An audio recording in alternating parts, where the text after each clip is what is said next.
Can everybody hear me okay? Yeah. Great, great. Thank you for having me, and John, thank you for the introductions. When I walked in this evening, Lori says, so have you ever been a keynote speaker before? Well, no. She says, that's a really big deal. Great. I hope I live up to all of your expectations. I told myself a keynote speaker is just a slightly longer talk than everyone else. So I do have cue cards here for myself.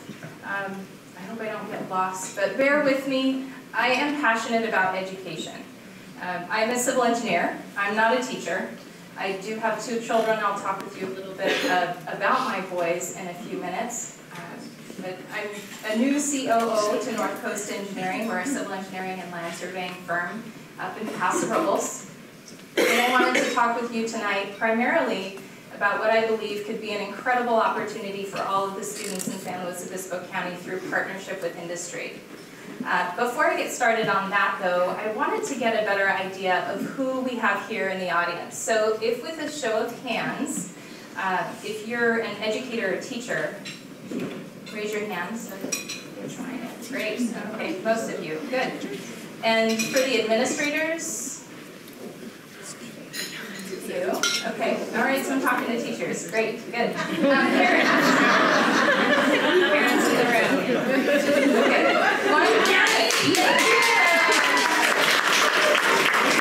And any industry representatives here tonight? I brought my industry reps with me. All right. Thanks, guys. Okay. Good. This is my house. So this is my beautiful family here. David, my husband, I met him at Cal Poly freshman year during the week of welcome. David, yes, we're college sweethearts.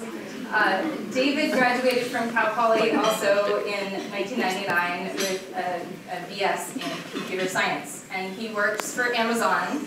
And how many of you knew that Amazon had an office right here in San Luis Obispo? They do, and they're growing. So if you know people in the IT world, give them a call because they are hiring. So my husband is the most amazing, most supportive man and an incredible father. He didn't pay me to say that. I believe that from the bottom of my heart, and I couldn't be nearly as successful as I am without his love and support and dedication. Our boys there, they're 15 and 13.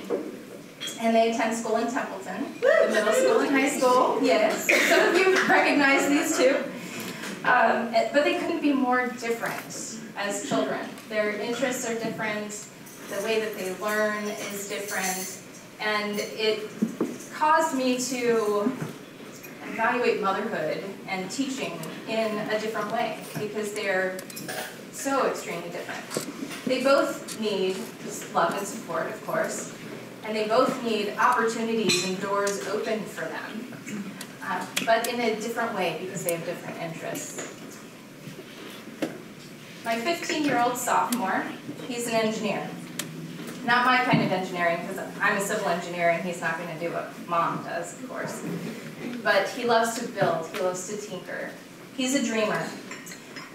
His 8th grade year at Templeton Middle School, he was offered an opportunity to take 9th grade math at the same time he was taking 9th grade math, or 8th grade math rather. And this was an opportunity that was offered by the district through an online self-driven program. And he and very few other students accomplished this.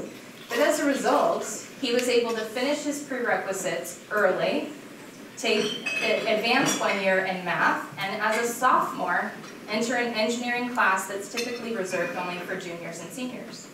So that was a pretty big deal for him, and he was super excited about that because the big project in this engineering class is the Maker's Fair project. It's completely self-driven. The students are required to select their project, get that approved, design, develop concepts, procure all of their materials, construct, test, and then move into an operations phase. And he was most excited about this project that he was going to work on all year.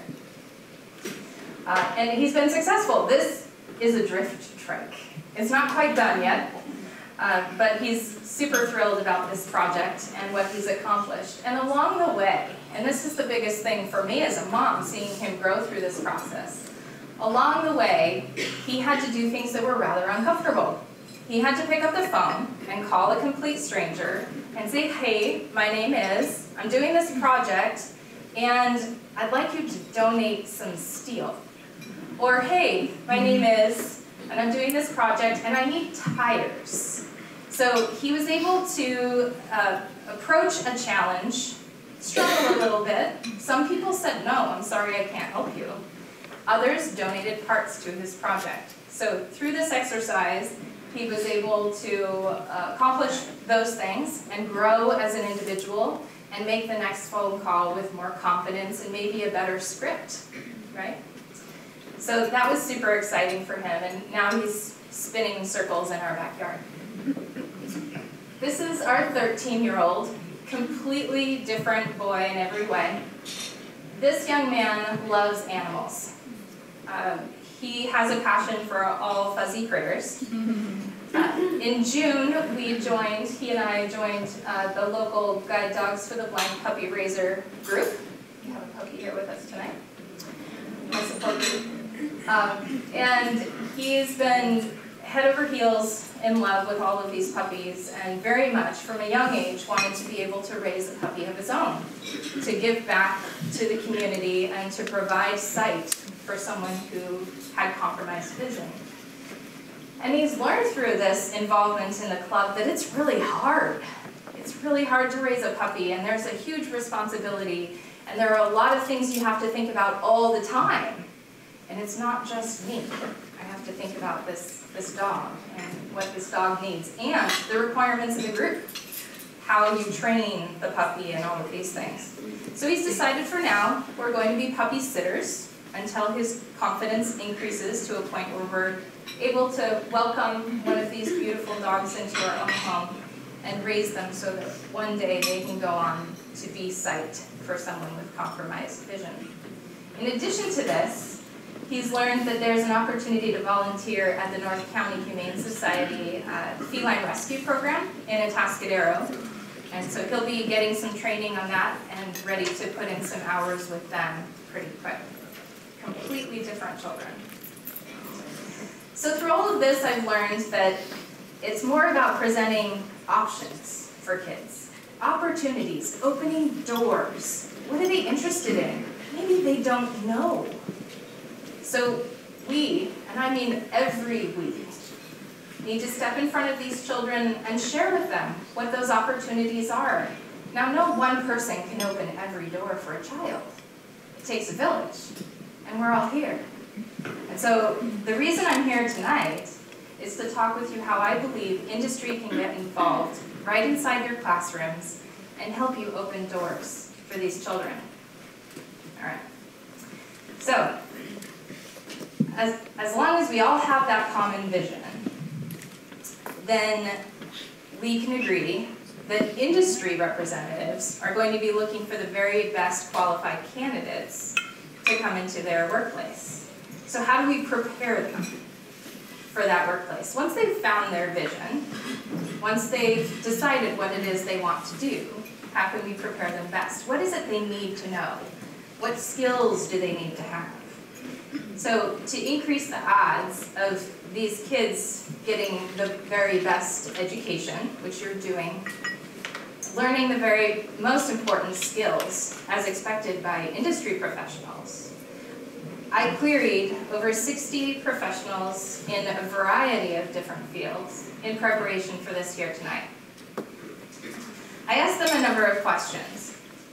I asked them first what they knew about STEM education, about CTE, and about NGSS. I then asked that they give me their opinion about what they felt were the most important skills for children to learn or to develop through education, through the middle school years as well as through the high school years. And then I asked that these industry leaders get involved. I asked that they consider stepping inside a classroom, providing a presentation, hosting a job shadow, or an externship, or these sorts of things, where they could help promote their own pathway to that industry. So most of the feedback I received was from the medical industry, which isn't surprising given that we have 4 hospitals right here in San Luis Obispo County, but you can see the variety in the industries that I was able to reach out to. So familiarity with the subject we're talking about tonight was widely varied. 34% of the folks who participated in the survey that I put out had heard of STEM, CTE, or NGSS, but they didn't really know what any of them meant.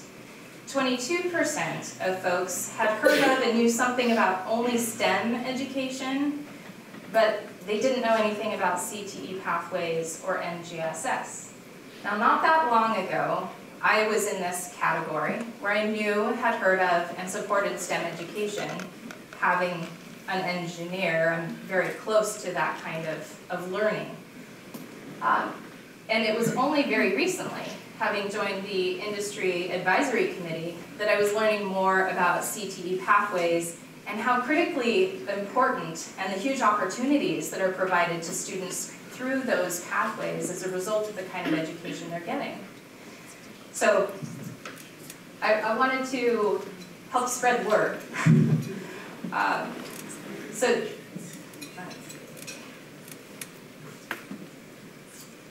I asked that industry professionals give me their opinion with ranked importance, a list of skills that I provided to them. And the ranking was from unimportant to extremely important.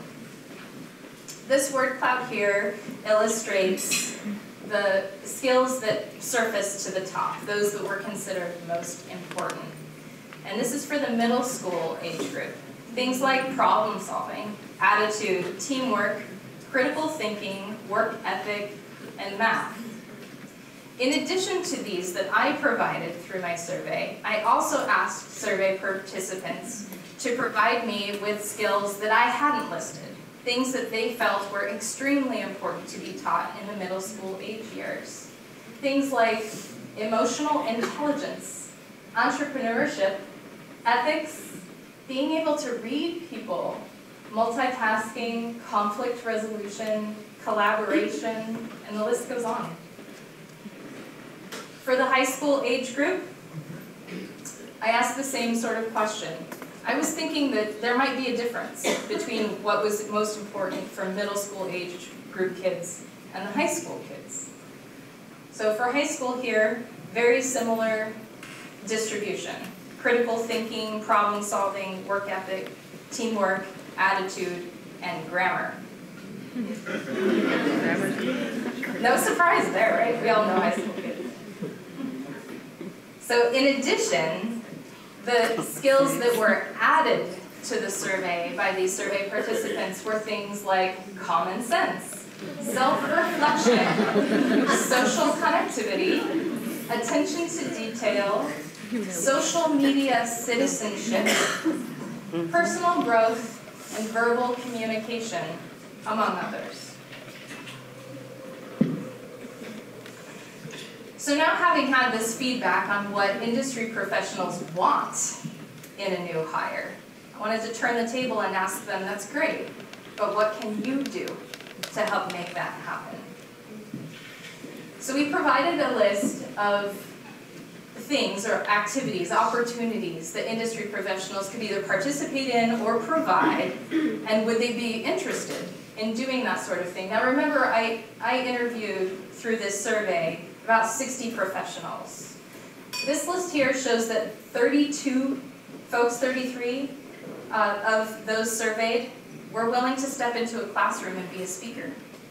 So imagine what we could do if we reach out to more industries, more professionals throughout the county, and increase these numbers to support your classroom work. Another of those opportunities was the Just One program. How many in here know something about Just One? Okay, good, because I'm going to talk about this for a while. The Just One program is an incredible opportunity for every single student, regardless of what their futures are or what their passions are. Maybe they don't know. The reason this is an incredible opportunity is that the bottom line, they can get a summer job, a summer internship with an industry, and it could be anything, and earn some income, learn what it's like to work in a real work environment, develop new skills, and make themselves that much stronger, and maybe they find an industry that they really enjoy. Maybe they think they're going to really enjoy an industry, and they try it through the Just One program, and they decide it's not for them. Wouldn't it be better that they know that now than dedicating all of their college years to something that they're actually not that passionate about? So the Just One Summer Job Program is not only, in my opinion, it's not only about that. The biggest takeaway, my firm participated in this last spring, and the biggest takeaway from this opportunity, from my perspective, was that 1 or 2 hours that I stood at my table and I welcomed students to come to my table and talk with me about who they were. Many of these students weren't comfortable doing that. Many of these students didn't really know who they were or what they wanted or anything like that. Many of these students couldn't shake a hand. Many of these students couldn't make eye contact or introduce themselves in a clear and concise way. Many of these students didn't know what they had written on their own resumes, yet they handed them to me. So this opportunity is perfect for every single student because it will prepare them for their first job interview, the real one, the one that matters. It's a safe environment for every student to meet with any number of industry professionals they choose. Maybe they only go to one table, maybe they go to all 30. And it's a growing event. Last year, there were about 100 businesses that participated throughout the county. They're looking to grow the event, and they're reaching out to businesses right now to do that. So I can't recommend it more. We hired a student last summer, and it was an excellent experience. I mean, aside from all of that, just getting through the interviews and being able to interact with students, provide real-time feedback, and make them more comfortable in their own skin. We hired this young gentleman, a junior from Atascadero High School. We had one task for this student in our office, and it was to take a fairly sizable database, 37 years worth of all of our projects, our project data. We wanted to migrate all of this data from one software that we were phasing out into a new piece of software that would then interact with Google Earth. So we're civil engineers. We could do this if we spent enough time doing it, but we're very busy. And it seemed like a perfect opportunity to bring a young student into our office, working in an office environment surrounded by professional civil engineers and land surveyors. Maybe teach him to draft, which we did. And he gets the experience and the know-how of migrating a database from one piece of software to another and coding to get it to talk to Google Earth. And this was a huge thing for our company because now we have an interactive Google Earth map that has pins at every location we've ever done work. That's pretty cool. In 37 years. So it's a marketing tool for us, and it's a way that we can much more efficiently zoom in to what other work we've done in a certain area if we're looking at a new job. So he has saved us a tremendous amount of time just in what he thought was no big deal. You know, he's just working with databases and copying and pasting, but no, this was so much more than that. So this young man got to work in an office environment with civil engineers and land surveyors. He learned all of this new software. He had to collaborate with other people in the office. He had to be patient because his questions were not always answered instantly. And nothing gets solved with the click of a button. Nothing. Please tell your students that. In problem solving, his coding did not work the first time, nor did it work the second time. But he couldn't give up because he had a job to deliver, and he did, successfully. So I'm putting this slide up here one more time so you can all take a picture, because very few people raise their hands knowing something about Just One. The SLO Partners in Education, they're rounding up businesses to participate in this event. I'm sure that Lori and Michael and others would share more information with you. I'd be happy to talk with you afterwards more about it, my own experience. But again, I can't recommend it. So as I was preparing for tonight, I met with a number of friends and some people that I had just met for the first time. And one of them is another gentleman who works at Amazon here in San Luis Obispo. And he works with the folks who write software. So he develops a lot of coding, and he's a manager there, so he oversees a whole lot of this type of work. And I was talking with him and his wife, who is a teacher in North County, and I was asking them, what do you think everybody needs to hear? I wasn't sure if I was going to be talking to teachers, administrators, or what. And he said, it doesn't have to be hard. So that was something he kept coming back to. Teachers are overwhelmed. Teachers have a lot they have to do. Teachers have metrics, and I understand all of that. And so does he. But his message for me was, there are things available. The Hour of Code is one of them. There are things available to teachers that you can plug and play, really, and bring new industries, new opportunities, new ideas to all of your students without a huge effort. And the beauty of all of these industry partners that I'm hoping we can amass for you is that you don't even have to do that much. You can bring an industry professional into your classroom, which he has done for a number of classrooms, and they will plug and play. And you get to learn right alongside your students. Or maybe you can grade papers, but I hope that you would learn right alongside your students. How many of you know that next week is National Engineers Week? Oh, well it is. Next week, National Engineers Week.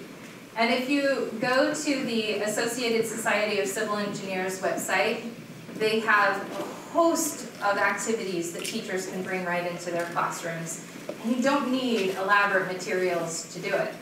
It's pretty exciting stuff. I have participated a number of times going into classrooms and holding demonstrations with kids.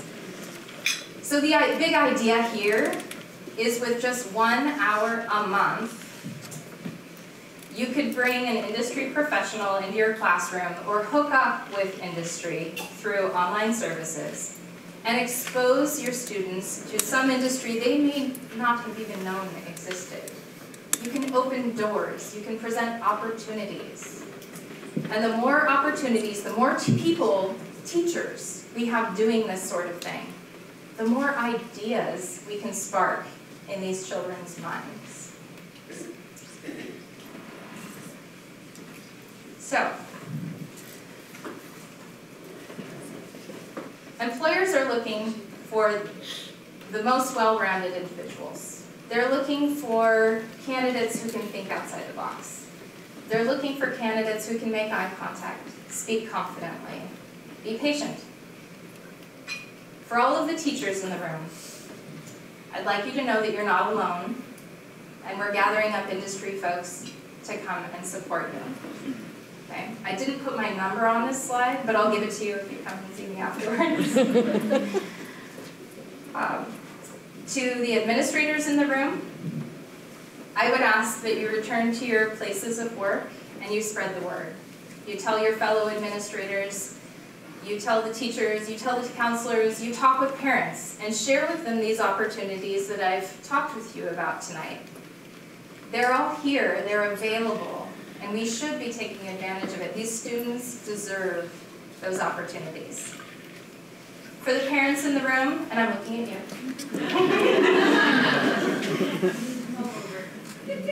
I'd ask you to advocate for your children and share that with other parents in your area through your community. Reach out to administrators and teachers and ask them if they're using these resources that are available.